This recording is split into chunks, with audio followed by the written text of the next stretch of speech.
सो hello दोस्तों, welcome to the track start. एक बार फिर से आप सभी का स्वागत है मेरे यूट्यूब चैनल पे। तो दोस्तों, अगर आप 1 ईयर डिप्लोमा कोचिंग कोर्स की प्रिपरेशन कर रहे हैं NS पटियाला के लिए, तो यहाँ पर आपके लिए लेके आ रखा हूँ बैडमिंटन। आने के आपका स्पेसिफिक स्पोर्ट्स रहने वाला है बैडमिंटन। इसके जो है हम प्रीवियस ईयर क्वेश्चन पेपर यहाँ पर डिस्कस करेंगे 2023 का। यहाँ पर आप डेट देख सकते हो। तो देखिए, इस वीडियो का सबसे बड़ा बेनिफिट क्या होगा, मैं पहले आपको ये बता देता हूँ। देखिए, अगर आप PYQ सेशंस लगाते हैं, कोई भी एग्जाम हो, जरूरी नहीं है कि NS का हो, किसी भी, चाहे आप SSC की प्रैक्टिस कर रहे हो या फिर UPSC की किसी भी एग्जाम की प्रिपरेशन करते हो, तो आपको यहाँ पर पता होगा कि PYQ सेशन लगाना बहुत ज़रूरी है। उसका बेनिफिट क्या होता है कि आपको एक बेसिक आइडिया पता चल जाता है कि आपके किस टाइप के क्वेश्चंस आपसे डिपार्टमेंट पूछता है और आपको प्रिपरेशन कैसे करनी है। देखिए, पढ़ने के लिए बहुत ही सारी किताबें हैं, बहुत सारे रूल्स होते हैं, बट पर्टिकुलरली आपका इस एग्जाम में किस टाइप के क्वेश्चंस पूछे जाते हैं आपसे, आपके कैसे कैसे रूल पूछे जाते हैं, मेजरमेंट कैसे, किस कहाँ पे किस टाइप की मेजरमेंट पूछी जाती हैं। क्योंकि देखिए, पढ़ने के लिए आपके पास बहुत सारा मटेरियल होता है, बट आपको लिमिटेड मटेरियल पढ़ना होता है। आपके पास एक लिमिटेड टाइम होता है प्रैक्टिस करने के लिए। तो जो है राइट वे में आप प्रिपरेशन करिए। अगर आपको नहीं पता इसका सिलेबस क्या है NS पटियाला का, आपको कैसे प्रिपरेशन करनी है, तो सिलेबस के ऊपर मैंने कम्प्लीटली एक वीडियो बना रखी है। आपको वीडियो के एंड में मैं जो है उसका लिंक दे दूंगा आपको, तो डायरेक्टली आप उस वीडियो को भी देख सकते हैं, कंप्लीट सिलेबस आप जान सकते हैं। तो इस वीडियो में हम बात करेंगे 25 क्वेश्चन जो कि आपसे 2023 में पूछे गए थे बैडमिंटन फील्ड से। और यहाँ पर आप देख सकते हो क्वेश्चन नंबर 1। देखिए, सबसे पहले अगर आप खुद से ये पेपर लगाना चाहते हैं, जैसे कि 2020 का हो गया, 2021 का हो गया, 22 का हो गया और 23 का, तो मैं करा ही रहा हूँ आपको। मैं जो है, मेरे को वीडियो डालने में बहुत थोड़ा टाइम से लग जाता है कि अभी मैं जो है सबसे पहले 2023 का कराऊंगा, उसके बाद 20 का कराऊंगा। बट आपको अगर ये PDF फॉर्म में चाहिए पेपर्स 2020 से लेकर 23 तक के सारे PYQ, तो आप जुड़ सकते हैं मेरे टेलीग्राम चैनल से। वहाँ पर आपको सारे के सारे जितने भी PYQ अभी तक हुए हैं 2020 से 23 तक के, आपको सबके सब मिल जाएंगे। ऑल गेम के वहाँ पर मैंने डाल रखे हैं। तो चलिए, यहाँ पर आप देखोगे स्क्रीन पर ये इसकी PDF है। क्वेश्चन नंबर 1 यहाँ पर आप देख सकते हो। यहाँ पर सिंपली आपसे हाइट पूछी गई है बैडमिंटन कोर्ट की। इंटरनेशनल आपके जो कॉम्पिटिशन होते हैं वहाँ पर जो बैडमिंटन कोर्ट की हाइट होती है, हॉल जो होता है उसकी हाइट कितनी होती है, तो इसका आपको आंसर बताना है। यहाँ पर आप ऑप्शन देख सकते हो, ऑप्शन नंबर 1, 2, 3, 4। तो आप जो है स्क्रीन पॉज करके भी आंसर बता सकते हो। बाकी मैं राइट आंसर यहाँ पर आपको बता देता हूँ। देखिए, राइट आंसर आपका जो रहने वाला है, इंटरनेशनल गेम में आपकी हॉल की हाइट रहती है, यहाँ पर option number 3 will be your right answer. 9 से लेकर 12 मीटर आपकी यहाँ पर हॉल की हाइट रहती है। ठीक है, इसके बाद क्वेश्चन नंबर 2 पे हम चलेंगे। आप अगर स्क्रॉल डाउन करोगे तो यहाँ पर आप ये देख सकते हो क्वेश्चन नंबर 2 कि which of the following was the first Indian badminton player to hold number 1 rank in world ranking in 1980। यानी कि 1980 में कौन सा ऐसा बैडमिंटन प्लेयर था जिसने कि नंबर 1 रैंक उसने होल्ड करी थी। ठीक है, तो आपको यहाँ पर नाम बताने, ऑप्शन यहाँ पर आप देख सकते हो। प्रकाश पादुकोण यहाँ पर आप देख सकते हो ऑप्शन नंबर 3 पे, सैयद मोदी ऑप्शन नंबर 2 पे यहाँ पर आप देख सकते हो, पुले गोपीचंद यहाँ पर आप देख सकते हो, और आपका ऑप्शन नंबर 4 विक्रम सिंह। तो आपको राइट आंसर बताना होगा यहाँ पर। अगर आप एक अच्छे बैडमिंटन प्लेयर हैं, आप करंट अफेयर से जो है यहाँ पर आप पढ़ते रहते हैं, तो आपको यहाँ पर अपने फील्ड के बारे में पता होना चाहिए। तो आपको यहाँ पर राइट आंसर पता होगा। इसका जो राइट आंसर है आपका ऑप्शन नंबर 1 यहाँ पर राइट आंसर है, प्रकाश पादुकोण। तो ये आपका राइट आंसर है यहाँ पर। इसके बाद आप स्क्रॉल डाउन करेंगे तो क्वेश्चन नंबर 3 आपको यहाँ पर दिखाई देगा, ये आप देख सकते हो। तो यहाँ पर आपसे क्या पूछा गया है कि which badminton player become the youngest Padmashri awardee. तो यहाँ पर कौन से बैडमिंटन प्लेयर को जो है पद्मश्री अवार्ड दिया गया था सबसे कम एज में। सो आपको यहाँ पर राइट आंसर बताना है। Option number 1 Sania Nehwal, option number 2 यहाँ पर आप देख सकते हो कश्यप PC, या फिर option number 3 PV Sindhu, option number 4 आप यहाँ पर देख सकते हैं। तो इसका राइट आंसर मैं आपको बताता हूँ, ऑप्शन नंबर 3 आपका राइट आंसर है। PV सिंधु को जो है यंगेस्ट प्लेयर जो थी वो, उनको पद्मश्री अवार्ड मिला गया है। इसके बाद क्वेश्चन नंबर 4 के ऊपर आप चलोगे, स्क्रॉल डाउन करके यहाँ पर आप देख सकते हो, in a badminton match during a smash shuttle bounce off the opponent court and land. यानी कि ये आप सिंपल, हाँ हिंदी में आप अगर समझें यहाँ पर, कि जब एक स्मैश मारी जाती है आपके अपोनेंट के थ्रू और आपके अपोनेंट का जो है उसमें बाउंस करके लाइन के ऊपर चले जाता है, तो उसको क्या कहा जाएगा। यहाँ पर आप देख सकते हो ऑप्शन में इन कहा जाएगा, या फिर आउट माना जाएगा, लेड माना जाएगा, या फॉल ऑफ ऑफेंडर माना जाएगा। तो यहाँ पर जो आपका राइट आंसर रहने वाला है आपका नंबर 1 यहाँ पर आपका राइट आंसर रहेगा।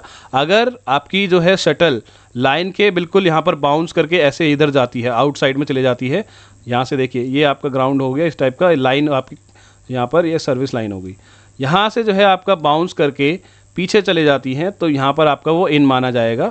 अगर जो है लाइन के बाहर वो बाउंस खा के बाहर ही जाती तो ऑब्वियसली आउट था। ठीक है।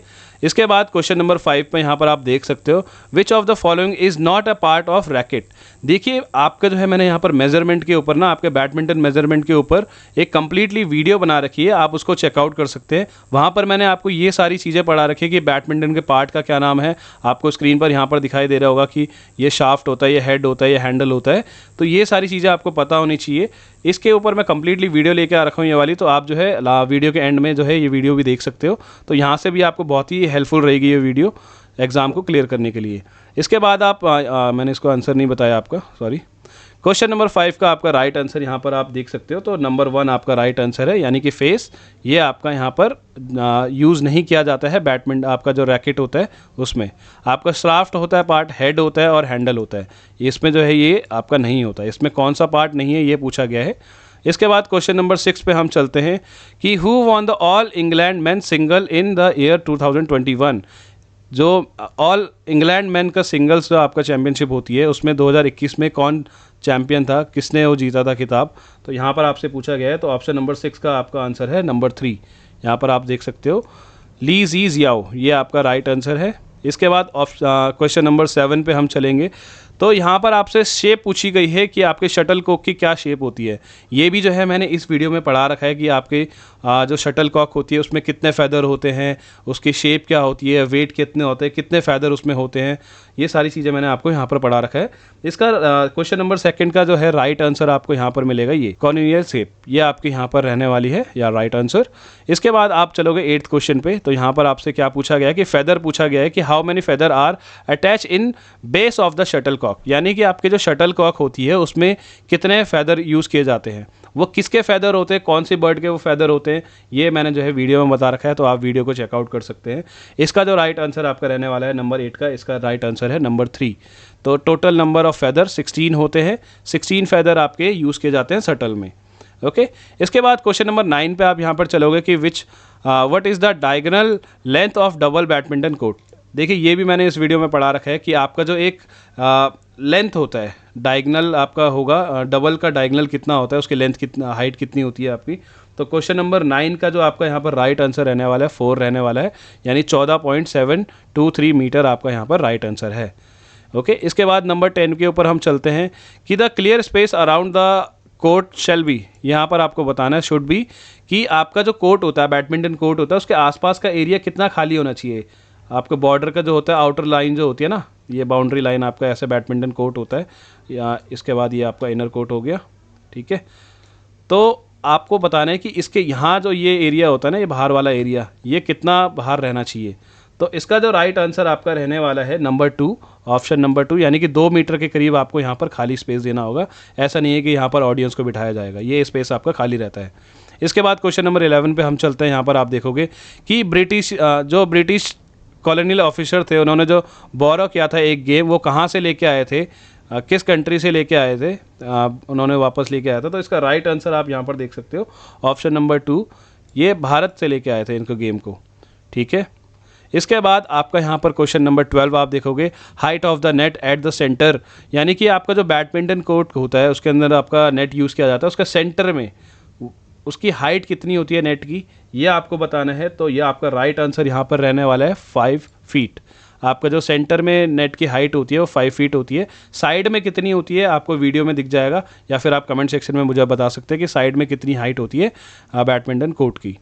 इसके बाद आप स्क्रॉल डाउन करोगे, क्वेश्चन नंबर 13 पे हम आ चुके हैं। यहाँ पर आपसे पूछा गया है when was the badminton first introduce in Asian game, यानी कि आपका एशियन गेम में बैडमिंटन गेम आपका गेम कब आया था, कब इंक्लूड किया गया था, ये आपको बताना है। राइट आंसर आपका क्या रहने वाला है क्वेश्चन नंबर 13 का, यहाँ पर आप देख सकते हो, option number 1 will be your answer, right answer.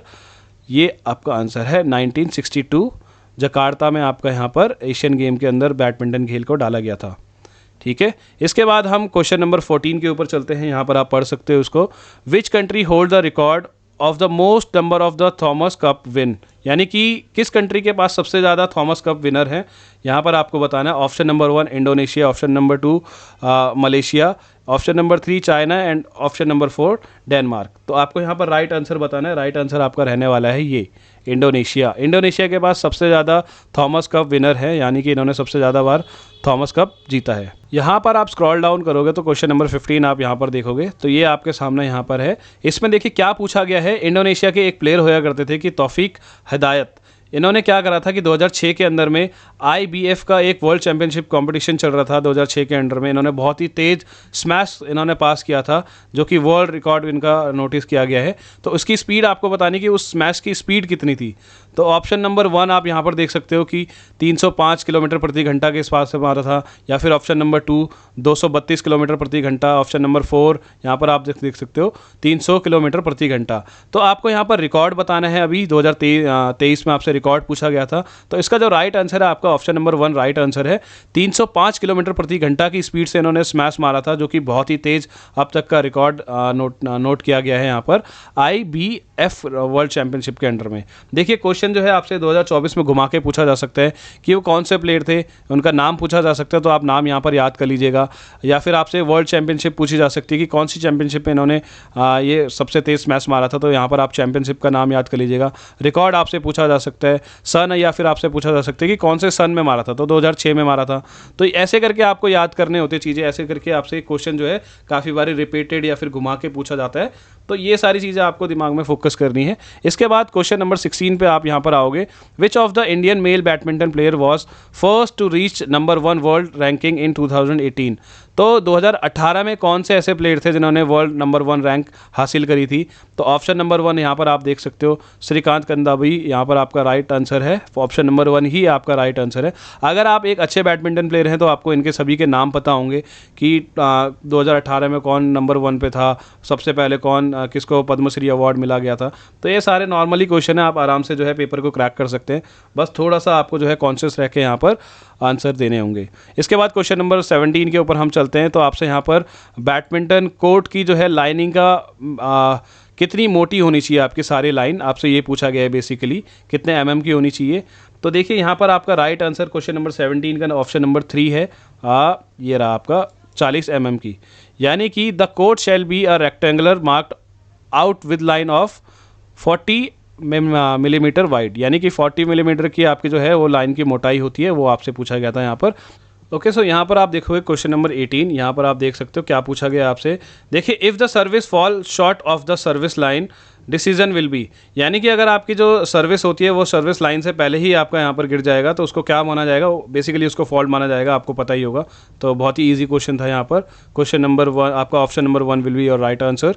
तो इसके बाद हम स्क्रॉल डाउन करेंगे, क्वेश्चन नंबर 19 के ऊपर हम जाएंगे। यहाँ पर क्या पूछा गया कि winner player of a game shall dash first in the next game, यानी कि आपका अगर कोई आप सेट जीत जाते हैं उसके बाद आपको क्या दिया जाता है? आपके पास टाइम आउट का ऑप्शन दिया जाता है, या सर्विस का ऑप्शन आपको दिया जाता है, या आपको रिसीविंग का ऑप्शन दिया जाता है, या पॉइंट आपको दिया जाएगा। तो यहाँ पर जो है क्वेश्चन नंबर 19 का आंसर आपका नंबर 3 है, यानी कि आपको सर्विस का ऑप्शन यहाँ पर दिया जाता है कि आप सर्विस करेंगे उसके बाद। तो बहुत ही सिंपल आंसर था यहाँ पर। क्वेश्चन नंबर 20 आप यहाँ पर देख सकते हो कि the server racket shall initial hit the dash of the shuttle, यानी कि सबसे पहले जो सर्विस कराने वाला सर्वर होगा उसको बैडमिंटन जो है उसमें कौन सा पार्ट हिट करेगा शटल पे? एज करेगा, या फिर उसके फेदर को टच करेगा, या टिप को करेगा, या बेस को करेगा? तो यहाँ पर आपका राइट आंसर है क्वेश्चन नंबर 4। अगर आप अच्छे प्लेयर हैं तो आपको पता होगा इसका बेस आप टच करके जो है सबसे पहले आपका जो है शटल का बेस आपको टच करना होता है अपने रैकेट से। ओके, इसके बाद आप स्क्रॉल डाउन करोगे तो यहाँ पर 21 क्वेश्चन आप यहाँ पर देख सकते हो। देखिए क्या पूछा गया है। In a correct service the attempting to serve the server shall not dash the shuttle, यानी कि यहाँ पर क्या पूछा गया है आपसे कि एक सही सर्विस कराने पर कि आपका सर्वर क्या नहीं कर सकता है। आपको यहाँ पर ऑप्शन दिए गए हैं। ऑप्शन नंबर 1 हिट नहीं कर सकता, या लीव नहीं कर सकता, होल्ड नहीं कर सकते, या फिर मिस नहीं कर सकता। आपका जो राइट आंसर रहने वाला है ऑप्शन नंबर 3 राइट आंसर है। देखिए अगर आपको अभी समझ नहीं आया तो मैं आपको बता दूं कि एक सही सर्विस में जो है सर्विस करने के प्रयास में सर्वर शटल को डैश नहीं कर सकता। क्या नहीं कर सकता? मिस नहीं कर सकता। ये आपका राइट आंसर है। ऑप्शन नंबर 3 आपका राइट आंसर है। इसके बाद आप स्क्रॉल डाउन करोगे तो 22 क्वेश्चन आपको यहाँ पर नीचे दिख जाएगा। यहाँ पर क्या पूछा गया है कि यदि जो रिसीवर होता है वो जो है आपका गेम जीत जाता है, यानी कि पहला आपका जो है उस टाइम पे जो पॉइंट चल रहा है उसको जीत जाता है, आपको उसके बाद उसको क्या दिया जाएगा, उसको रिसीवर बनाया जाएगा दोबारा से या सर्वर बनाया जाएगा, अटेम्प्टर बनाया जाएगा या स्ट्राइकर बनाया जाएगा। तो यहाँ पर आपको सभी को, जितने भी बैडमिंटन नॉर्मली भी खेलते हैं, तो आपको सभी को पता होगा कि सर्वर यहाँ पर उसको बनाया जाएगा, यानी कि ऑप्शन नंबर 2 आपका राइट आंसर है। इसके बाद आप स्क्रॉल डाउन करोगे तो 23 क्वेश्चन आपको यहाँ पर दिखाई देगा। यहाँ पर क्या पूछा गया कि badminton become an Olympic sports, कब आपका जो है बैडमिंटन को ओलंपिक स्पोर्ट्स माना गया था। यहाँ पर ऑप्शन नंबर 1 1990, यह आपका ऑप्शन नंबर 1 है। ऑप्शन नंबर 2 1991, ये आपका ऑप्शन नंबर 2 है। 1992 या फिर 1993। आपको यहाँ पर राइट आंसर बताना है। तो आपका जो राइट आंसर है नंबर 23 का option number 3 will be your right answer. 1992 में आपका बैडमिंटन को जो है ओलंपिक स्पोर्ट्स के अंदर में डाला गया था। तो ये आपको जो है याद रखना है, बहुत ही इंपॉर्टेंट क्वेश्चन है, इसको स्टार मार्क कर लीजिएगा। रिपीटेड हो सकता है, रिपीट आ सकता है 2024 के अंदर। इसके बाद आपको यहाँ पर 24th क्वेश्चन आप यहाँ पर देख रहोगे, यहाँ पर क्या पूछा गया है कि how much space in are required to make badminton court will to specific space around the court. यानी कि आप अगर एक कोर्ट के अंदर 2 कोर्ट बना रहे हैं, यानी कि सिंगल्स के लिए भी बना रहे हो और डबल्स के लिए भी बना रहे हो, तो उसका जो है कितना स्क्वायर मीटर में होना चाहिए एरिया। बेसिकली आपसे यहाँ पर एरिया पूछा गया है पूरे बैडमिंटन कोर्ट का। तो यहाँ पर आपको राइट आंसर बताना है कितना होगा। ये ऑप्शन आपके सामने, ऑप्शन नंबर 1, ऑप्शन नंबर 2, 3, 4। आपको बताइए राइट आंसर क्या है। तो इसका राइट आंसर मैं आपको यहाँ पर बता देता हूँ। राइट आंसर आपका है ऑप्शन नंबर 2, 175.74 स्क्वायर मीटर। यहाँ पर आपका होगा ये एरिया पूरा। अगर आप एक बैडमिंटन कोर्ट बना रहे हैं, उसके अंदर सिंगल्स भी और डबल्स के लिए भी कोर्ट बना रहे हो ना ऐसे करके, तो आपका जो है वो एरिया पूरा रहेगा 175.74 स्क्वायर मीटर, ये आपका रहेगा। इसके बाद लास्ट क्वेश्चन के ऊपर हम यहाँ पर चलते हैं कि आपसे क्या पूछा गया है। देखिए आपसे स्कोरिंग सिस्टम के बारे में पूछा गया है। Trending scoring system is played up to how many point, यानी कि कितने आप जो एक ट्रेंडिंग स्कोरिंग पॉइंट होता है वो कितने का होता है। 11 मैन में देखिए आपका मैन 21 पॉइंट एंड वीमेन का 11 पॉइंट का होता है, या फिर ऑप्शन नंबर 2 आप देख सकते हो 11 पॉइंट और वीमेन का भी 11 पॉइंट। आप यहाँ पर ऑप्शन नंबर 3 देखिए 15 पॉइंट मैन के लिए और वीमेन के लिए 11 पॉइंट। तो कितना होता है बेसिकली आपको एक पता होगा कि कितना होता है। यहाँ पर आपका राइट आंसर जो रहने वाला है इंटरनेशनल गेम में जो फॉलो किया जाता है, option number 3 will be your right answer. Man के लिए 15 पॉइंट और वीमेन के लिए 11 पॉइंट। यहाँ पर एक ट्रेंडिंग जो है आपका ट्रेडिशनल स्कोरिंग सिस्टम है, तो ये आपका राइट आंसर है। देखिए यहाँ पर आपको बाकी वीडियोस दिख रही होंगी जो कि आपको एक बारी देखनी चाहिए, जैसे कि आपका सिलेबस हो गया, आपको यहाँ पर कैसे आपको तैयारी करनी है, तो ये आप जो है इस वीडियो में देख सकते हैं। बाकी thank you so much for watching and all the best guys.